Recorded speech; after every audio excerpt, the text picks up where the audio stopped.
The morning was unusually quiet, save for the soft clink of cutlery and the occasional murmur from a nearby table. We were seated at the corner booth of a modest cafe downtown, the kind of place my wife's mother always insisted had the best waffles in the city. She sat across from me, elegant as always, though the years had etched a certain frost into her demeanor. Her words were measured, polite even, until she put down her cup and looked me in the eyes with an unsettling calm. "Tommy will run things now," she said. I paused, not understanding. "Tommy," she repeated. "Your wife's new husband." My mouth dried instantly. A pulse throbbed somewhere in my temple. I glanced around, suddenly feeling exposed, as though the world had heard her declaration. "You'll handle the paperwork," she added, almost gently, "and divorce my daughter." 5 years. I had built the company from the ground up, brick by metaphorical brick. While my wife pursued her yoga teacher certification and dreams of opening a boutique wellness studio, I worked 16-hour days in a cramped office, solving problems nobody wanted to face.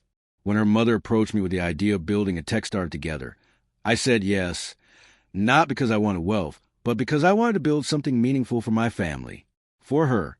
What had I missed? I couldn't remember the last time my wife and I had a real conversation.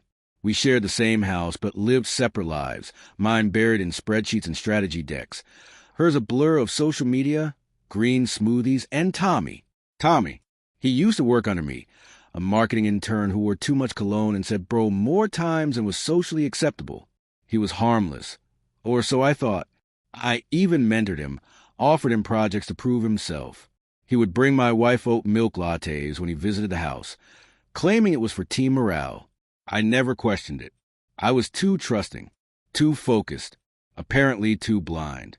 That night, I returned home to find her sitting cross-legged in the living room, candles flickering around her like a shrine. She looked at me, not with guilt, but with a strange kind of peace, as if she had finally aligned her chakras enough to betray me calmly. "Tommy understands me," she said, her voice flat. "You've been married to your ambition for years." I waited, I tried, but love, it's not a business deal.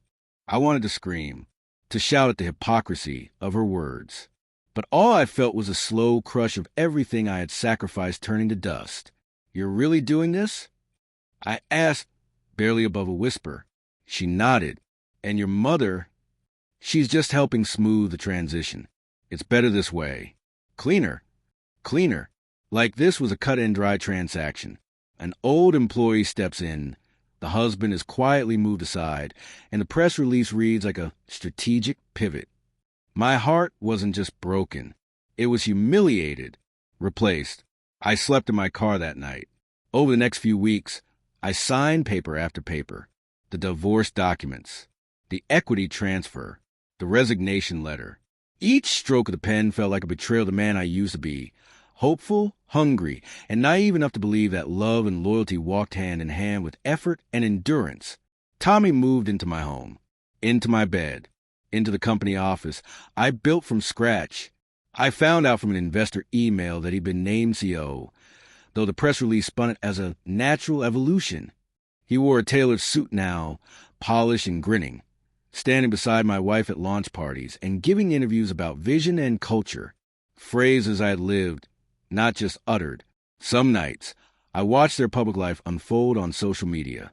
Her laugh, once reserved for late-night drives and burnt pancakes, was now framed beside champagne flutes and venture capitalists. It took time to stop bleeding. I moved out of the city, renting a small apartment near the coast, the kind of place where no one cared about your LinkedIn bio or who you were married to. I found peace in simpler things. Morning jogs, conversations with strangers, the quiet dignity of rebuilding something without an audience. Sometimes, I'd wake up thinking about what could have been, about the man I became trying to prove myself to a family that never truly saw me. But here's the thing about being thrown away.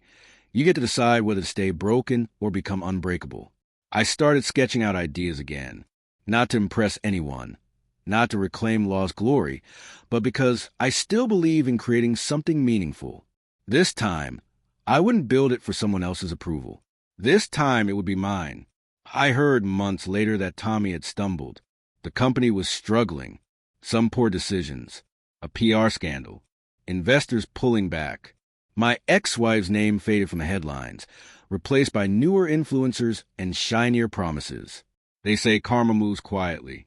Maybe that's true, but I don't wait for it. I have better things to do. Still, sometimes I think back to that breakfast.